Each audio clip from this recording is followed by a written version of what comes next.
सुप्रभात प्यारे बच्चों। आज हम भाषा माधुरी पाठ्य पुस्तक के पाठ 11 मौसम जो कि एक कविता है का कविता पाठ करेंगे।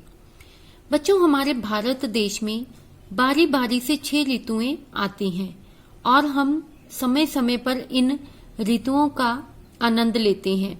इस कविता में भी हमें अलग अलग मौसमों के बारे में जानकारी दी गई है। तो आइए इस कविता को पढ़ लेते हैं।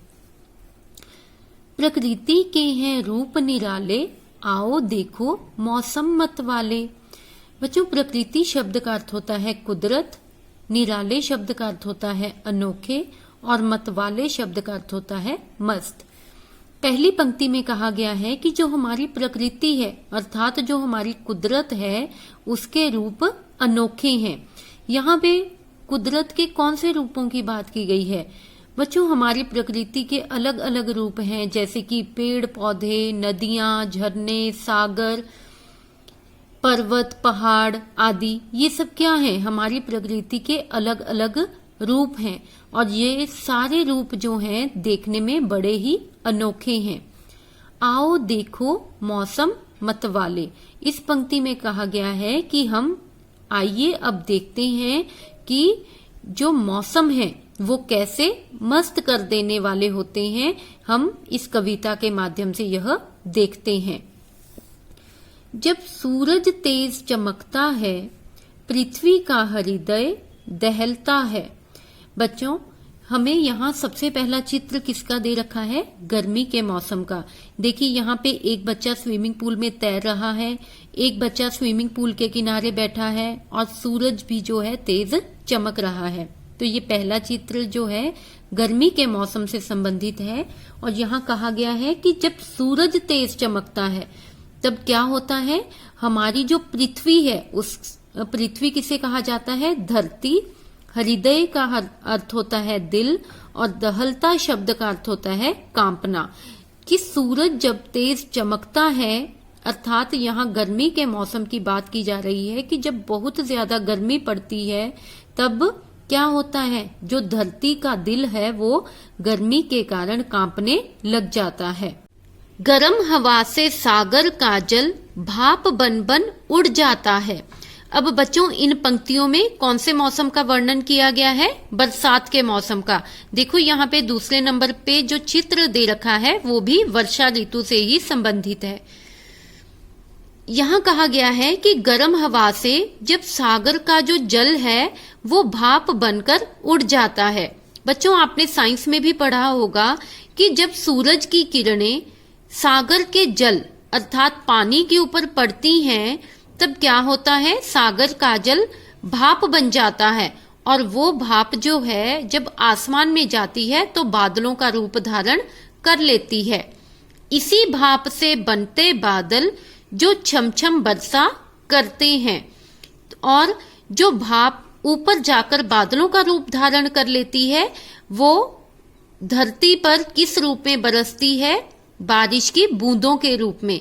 आपको पता है बारिश कैसे होती है? बादलों से। और बादल कैसे बनते हैं? जो सागर का जल भाप बनकर ऊपर उड़ जाता है। तो वो पानी जो है, जो सागर का जल है, जो ऊपर जाकर बादल का रूप धारण कर लेता है, वो दोबारा से धरती पर बारिश की बूंदों के रूप में बरस जाता है। बच्चों, यहाँ पे आपने बन बन और छम छम शब्दों को भी रेखांकित करना है, क्योंकि ये कौन से शब्द हैं? ये हैं युग्म शब्द अर्थात जोड़े वाले शब्द जो योजक चिन्ह के द्वारा जुड़े होते हैं। वर्षा धरती की प्यास बुझाती, जिससे चारों ओर हरियाली छाती। बच्चों, आपको पता है कि जब अत्यधिक गर्मी पड़ती है तो हम सब भी बेसब्री से वर्षा ऋतु का इंतजार करते हैं। तो जब वर्षा होती है तो उससे हमारी जो धरती है वो जो गर्मी से बेहाल हो जाती है उसकी भी प्यास बुझ जाती है।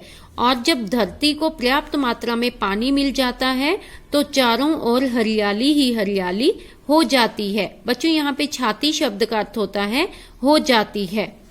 हम फल फूल और अनाज पाते, जिससे जन अपनी भूख मिटाते। बच्चों, जब पेड़ पौधों को, फसलों को पर्याप्त मात्रा में पानी मिलता है तो हमें उनसे क्या प्राप्त होता है? फल फूल और अनाज, जिसे खाकर जो लोग हैं, जन शब्द का अर्थ होता है लोग, अपनी भूख को मिटाते हैं। पृथ्वी जब ठिठुरती जाड़े से, सूरज की किरणें उसे बचाती। अब बच्चों यहाँ पे इन पंक्तियों में कौन से मौसम का वर्णन किया गया है? जाड़े अर्थात ठंड के मौसम का। देखिए अगला चित्र भी हमें ठंड के मौसम से ही संबंधित यहाँ दे रखा है। यहाँ कहा गया है कि जब हमारी पृथ्वी है अर्थात जो धरती है, जब वो ठंड से कांप रही होती है, ठिठुरती अर्थात कांपती, तो उस कांपती हुई पृथ्वी को ठंड से कौन बचाता है? सूरज की किरणें उसे बचाती हैं।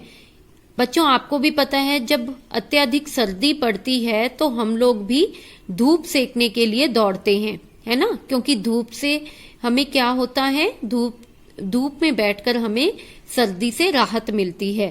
तो कांपती हुई पृथ्वी को भी ठंड से कौन बचाता है? सूरज की किरणें ही उसे ठंड से बचाती हैं। घर आंगन में बिखर बिखर खेतों में वे फसल पकाती। बच्चों जो सूरज की किरणें हैं वो घर के आंगन में भी बिखर जाती हैं।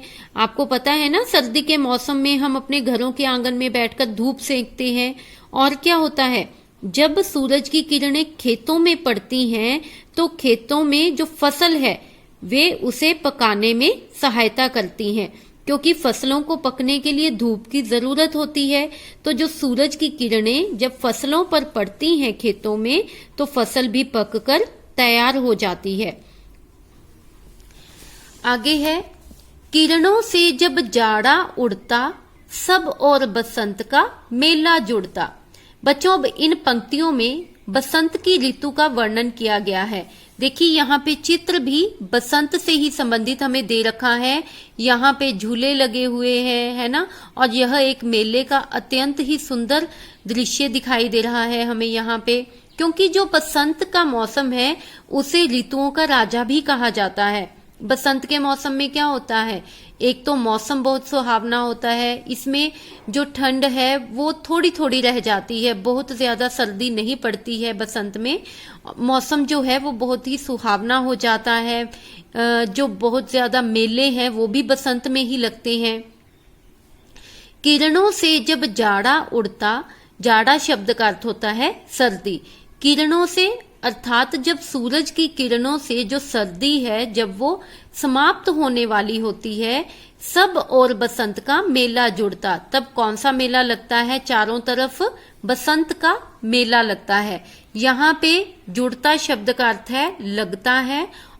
और बच्चों और तथा और दोनों अलग अलग शब्द हैं। और का अर्थ होता है तरफ, अर्थात हम कहते हैं ना मेरा घर उस ओर है, तो यहाँ पे और का अर्थ हुआ तरफ।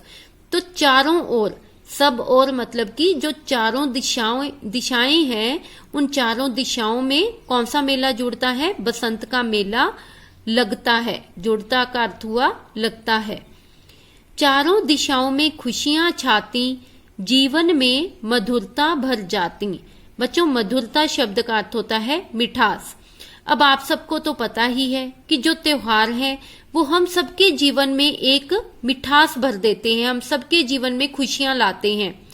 तो जैसे ही बसंत का मौसम आता है तो चारों दिशाओं में खुशियां छा जाती हैं और सबके जीवन में मिठास भर जाती है। क्यों? क्योंकि इस मौसम में जो है अलग अलग तरह के मेले लगते हैं, मौसम भी बहुत सुहावना होता है ना, तो उसमें जो है सबके जीवन में मिठास भर जाती है। सूरज भैया से हम सीखें औरों के लिए नित्य जीना, स्वयं कष्ट सह सह कर औरों को नवजीवन देना।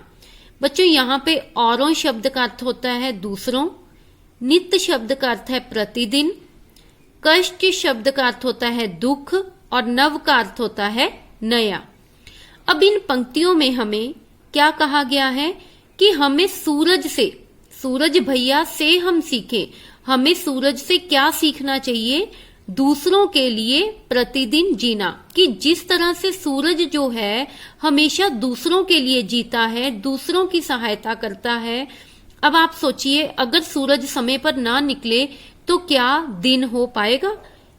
क्या हम जो है सूरज के निकलने पर जो रोशनी होती है, क्या वो इस संसार में रोशनी हो पाएगी? नहीं ना। तो जो सूरज है वो हमेशा दूसरों के लिए ही जीता है। उसी तरह से हमें सूरज से यह सीखना चाहिए कि हमें भी हमेशा दूसरों के लाभ के लिए ही काम करने चाहिए। हमें हमेशा अपना फायदा नहीं देखना चाहिए। हमें ऐसे काम करने चाहिए जिससे दूसरे व्यक्ति को नुकसान न हो। स्वयं कष्ट सह सहकर औरों को नवजीवन देना। कहते हैं कि जो सूरज है वो आग का एक गोला है। आप खुद सोचिए कि जब हमें थोड़ी सी भी ज्यादा धूप लगती है तो हम धूप से भागते हैं, तो हम थोड़ी ठंडी जगह ढूंढते हैं। तो आप सोचिए कि जो सूरज वह है वो खुद एक आग का गोला है, वो स्वयं कितने दुख सहता होगा, परंतु वो फिर भी जो है स्वयं दुख सहता है, पर औरों को अर्थात दूसरों को नया जीवन प्रदान करता है। चाहे वह स्वयं कितने ही दुख में क्यों ना हो, वह हमेशा दूसरों को नया जीवन प्रदान करता है। तो हमें भी सूरज से यह सीखना चाहिए कि हमें हमेशा दूसरों के हित के लिए काम करना चाहिए, ना कि ऐसे काम करने चाहिए कि जिससे दूसरे व्यक्ति को नुकसान हो। तो बच्चों, ये थी आपकी कविता मौसम। आपने भी इस कविता का कविता पाठ करना है तथा जो मैं नए शब्द तथा शब्दार्थ भेज रही हूं उन्हें आपने अपनी उत्तर पुस्तिका में सुंदर लिखावट में लिखते हुए याद भी करना है। मिलते हैं अगली वीडियो में, तब तक अपने घरों में रहिए, सुरक्षित रहिए। धन्यवाद।